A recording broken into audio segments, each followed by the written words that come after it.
Hello, I'm Lisa Campion, and this is the Miracle of Healing on Empower Radio, where conscious people come together to explore the world of healing and heal the planet one person at a time. And I've got a really important question for you today. How good are you willing to let it get? It's a fair question these days when it feels like we're all waiting to see how much worse things can get. And yet it doesn't have to be that way, right? There's another way we can experience the world. And I'm super excited to have Sarah Seidelman with us today. She's in her former life was a physician, in her current life is a practicing shaman. And she and her magnificent spirit animal, Alice the elephant, got together and created this book of inspiration that is designed to encourage creatives, healers, helpers, find that place where we can let it get better and better. And Alice offers up some daily wisdom in a lighthearted and sometimes salty way.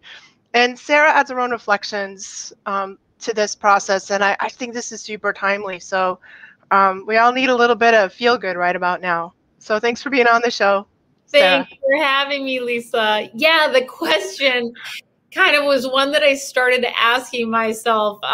You know, I was in a medical practice like 10, 12 years ago, and feeling really stuck, you know, and I took a sabbatical, and I suddenly got to the place where I was like, wow, I'm having so much fun away from the office and like not being at the hospital that I'm not sure I want to go back to work. And so then I thought, well, maybe I should ask the universe for help, you know, and it was at a time when I didn't have a lot of faith in the universe. I was feeling pretty downtrodden. So I kind of put out a prayer, if you will, and just said, you know, universe, if I'm not meant to go back to work, and I'm meant to do this like really fun, like maybe personal transformation work with other people, show me how I can do that. Because at the time, you know, it was like, we needed my salary, you know, and it was a straight up money fears that were stopping me.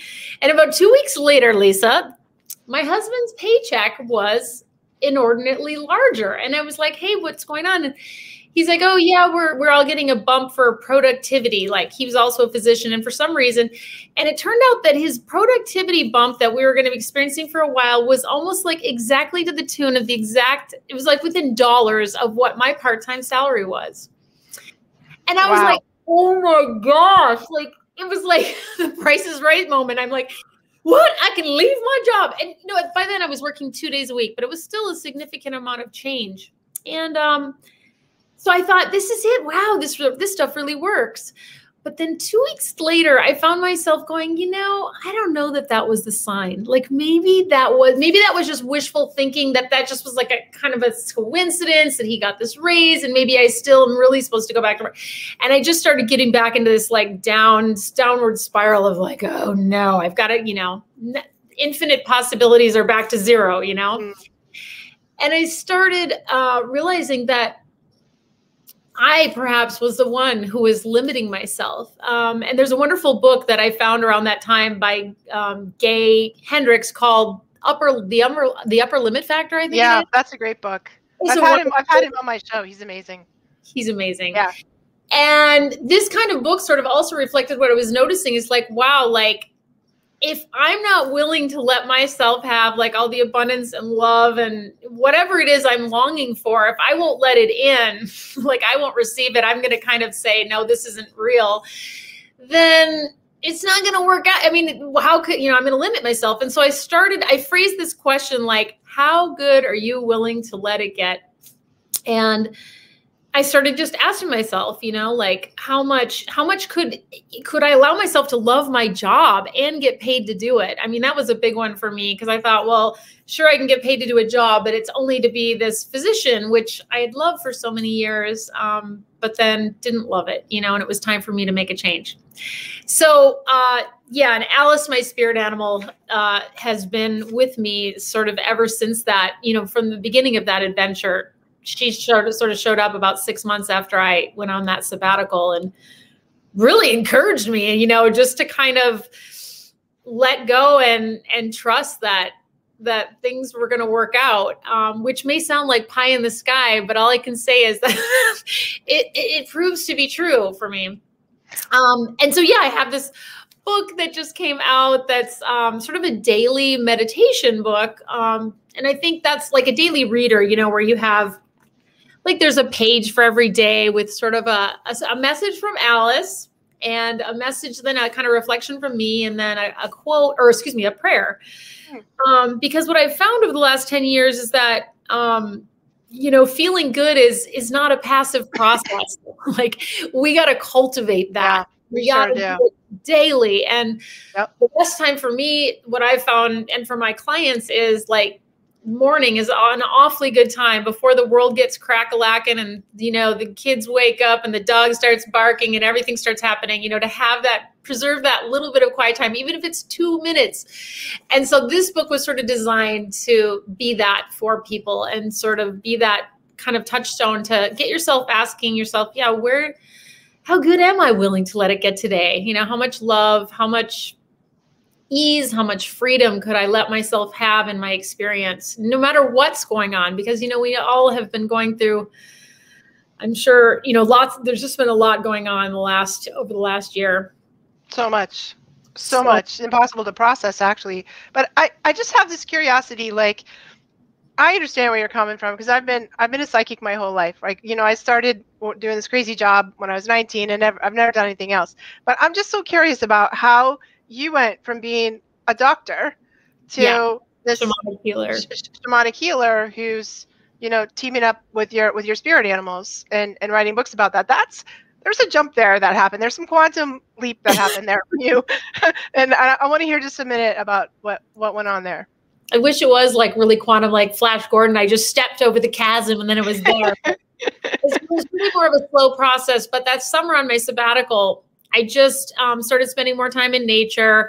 I stumbled into this beautiful book that really talked about, was a book by Ted Andrews talking about the messages that animals have for us. And as a kid, I loved animals. And I was like, this sounds crazy. Like, being a physician and being very scientifically based, I was like, how could a wild animal help a human? Like, we have a you know, a cerebral cortex where, you know, I was kind of had bought into that mythology that we are the smartest, wisest beings out there. And starting to notice what the animals were doing really helped me to kind of humble myself and also begin to realize that we're all interconnected. And when I read his book, I learned this idea that, you know, in all over the planet, in groups all over the world, in cultures, that it's very common for people to have a spirit animal associated with them, and that spirit animal is there to empower and assist you in your life.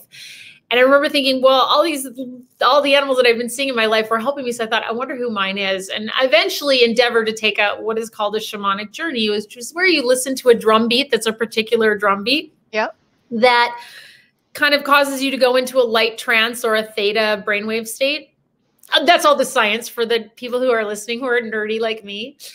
And that day that I did that, and, you know, it was like in my closet with the door locked to keep the kids and the dogs out. I encountered this mother bear who was just like so loving. It's just beyond words. She rubbed my back and she was just like, Sarah, I know you're stressed. I know you're so scared, but look where you're going.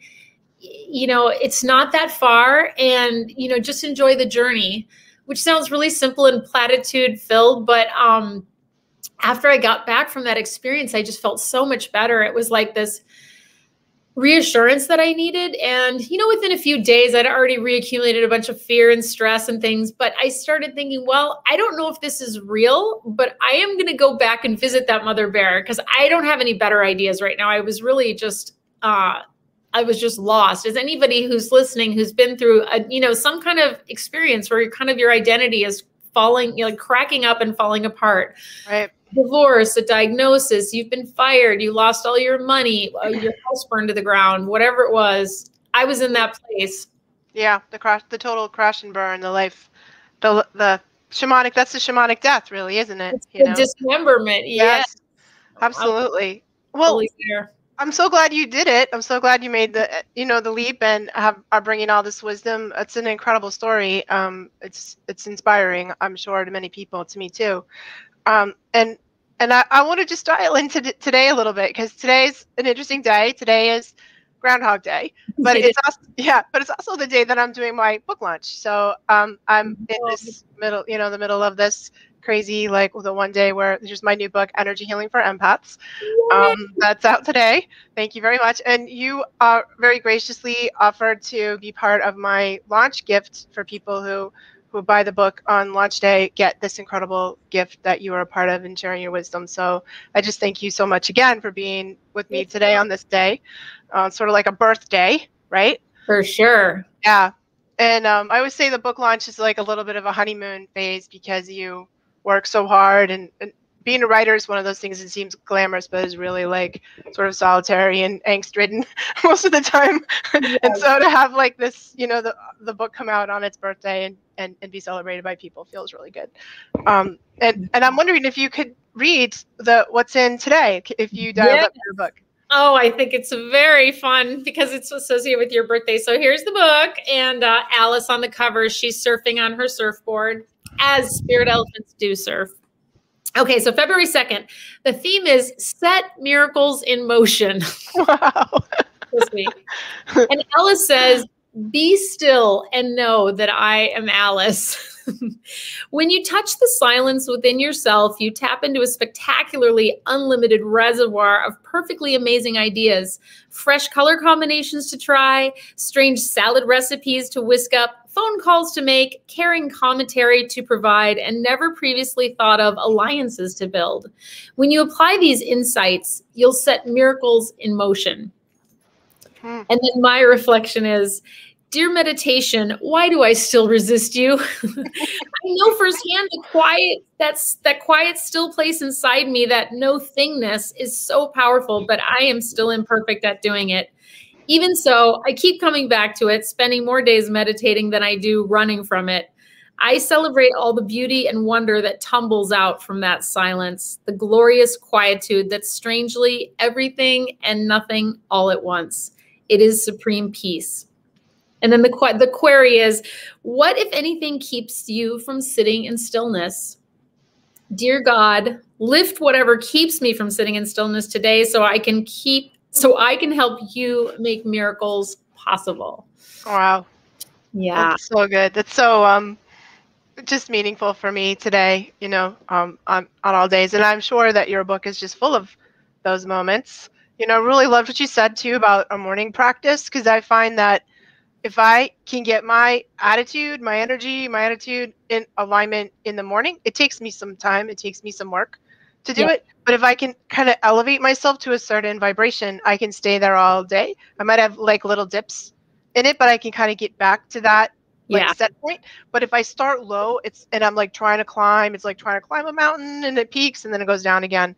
So I'm right with you with the morning practice. And this feels like such a beautiful you know, thing you could add to your morning practice.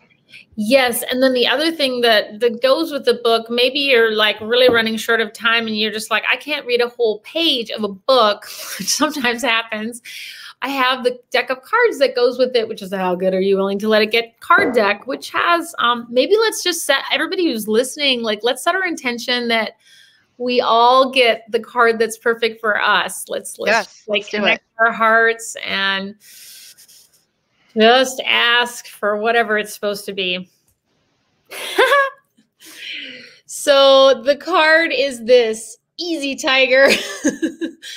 And the message from Alice is, zeal can be an excellent quality and will help you accomplish great things. Just remember to allow a dose of its polar opposite, slacking off, to balance it. What would it look like and feel like to go easy on something today? Dear God, help me remember it's okay to go gently. That's good. Yeah, I think, you know, when I first started getting into shamanic healing, I remember one of my teachers just saying, like, one of the worst qualities for a healer is zeal or overzealousness. Right.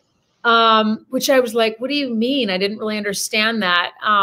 And then I saw it played out. There was a client who came to see this shaman, and the shaman asked the person, this is what I'm giving away secrets, but no, I'm not really giving away secrets. I think it's okay to say this. So, the shaman said to the client, you know, I'm going to ask you a very important question. I'm going to ask you kind of a warm-up question, then I'm going to ask you the important question. And the client said, okay. And I was sort of watching all this go on. And the first question was like, who's the 23rd president of the United States? And the person answered it properly, which I never would have been able to do. Me neither. You know, it was amazing. And then the second question the shaman asked was, do you want to be healed?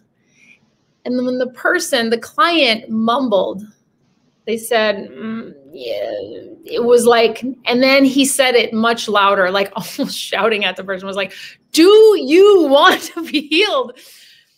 And then the person was like, yeah. And then he was like, no, it was like you really needed to have a yes, you know, and like, because if a person if we aren't 100% aligned and intending to become well or to get through whatever difficulty it is, then there's probably no shamanic healing or no, you know, no meditation that can help us. You know, it's all about that intention. And so how overzealousness, like as a healer, if you so want to help and save people, it's probably not. So you just kind of want to sit back and yeah. Yeah. Well, I think for me, like overzealousness has led to burnout, you know, and like really pushing. And I have that part of me that's kind of, you know, a striver, you know, and accomplishment oriented. So I can push and, you know, like overdo, and then burnout happens, and that's not good. You know, it'll set me back, my health, my mental health and everything. And so for years, I had this like push, have a breakdown, push, have a breakdown, push, have a breakdown, like little mini breakdown, you know, catch the flu or get a migraine or something, you know. Right. And I think like zealousness is sort of like an extreme kind of energy, right? But as healers, we do a little better if we hold the middle ground. Yeah. Like we're more grounded, we're more stable, we're more centered.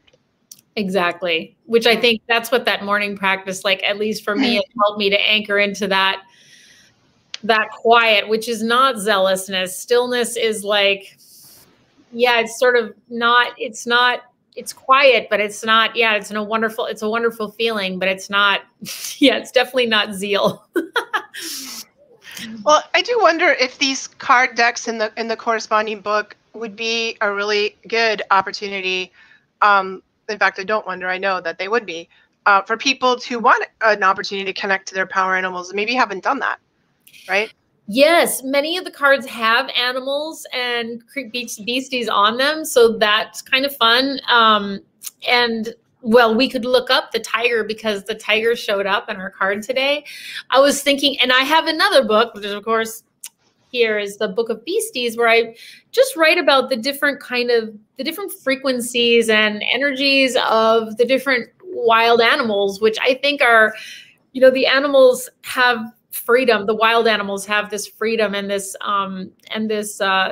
connection to their own, you know, they're not stuck in their head, worried what somebody else is thinking about what they're up to. They're just following their inner guidance, you know, and innocent, which I think are qualities we all want, freedom and innocence, right?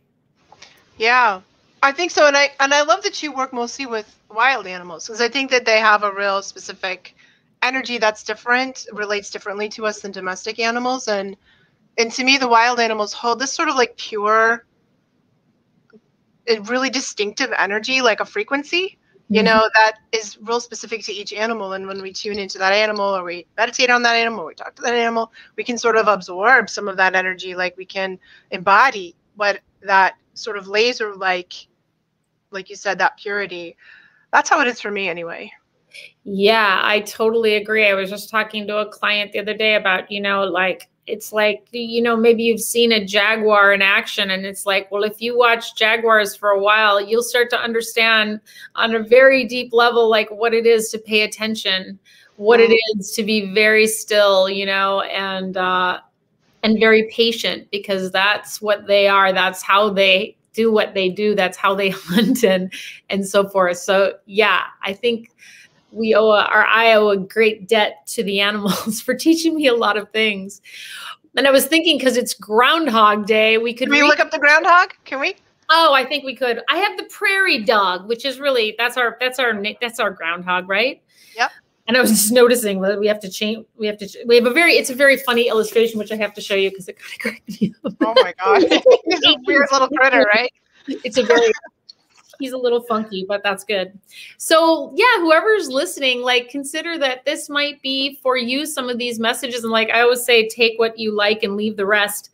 And maybe I'll just read the main passage and just share the themes. So the themes are community, family, bravery, and tolerance. Which, man, I think those are all great words for 2021. Like, about it. Woo, tolerance. We could all use a lot more of that. So I'll just read. The clan-oriented prairie dog sunnily saunters from his native grassland and into your life to call your attention to the fact that your greater community thrives only because of the strength of both its larger and more intimate groups. It's time to tend your community. The prairie dog's smallest community unit consists of his family, and there will be a dozen or more such families dwelling in the same prairie dog town. Prairie Dog's here to encourage you to tend community in two ways. First, cherish your intimate clan, the family you were born into or the family you choose, first and foremost. Prairie dogs, this is so sweet, reserve their kisses and most intimate acts of affection for their family. I thought that was so sweet. Second, respect the other clans that surround your wider community, including the loud ones, the ones that do things a bit differently than your clan, and the ones that sometimes overstep the line. Each prairie dog clan actively defends their own family territorial boundaries and wants others to respect theirs. When you live like this, you'll enjoy the sweet kind of harmony Prairie Dog does. Invite Prairie Dog to show you how to strengthen your most intimate community and how to coexist within a larger one. And you'll find yourself with more time sunning in the grass, chatting happily with your neighbors, and enjoying the largesse that coexisting brings. Wow. Good message for 2021. Such a good message for 2021. Agreed. And the aligning affirmations are: eagerly attend, tackle important business, step lively, and scurry joyfully. Because prairie dog, they're not, they do take their naps, but they're like, when if you watch them, they're quite frisky. And then disappear in a whirl, in a cloud of dust when it's time to retreat or when love calls. Like, they can disappear down into their little beautiful dens that they make. So maybe if it's time for to disappear and take a break from life, to do that. I love it. Yeah. Such a good message, and such a fun and beautiful delivery of the message. All right, so let's talk about how people can find you. Like, how can they connect with you? So you can go to followyourfeelgood.com, and there you can learn, you can look at my books, and there's an app for the spirit animals as well.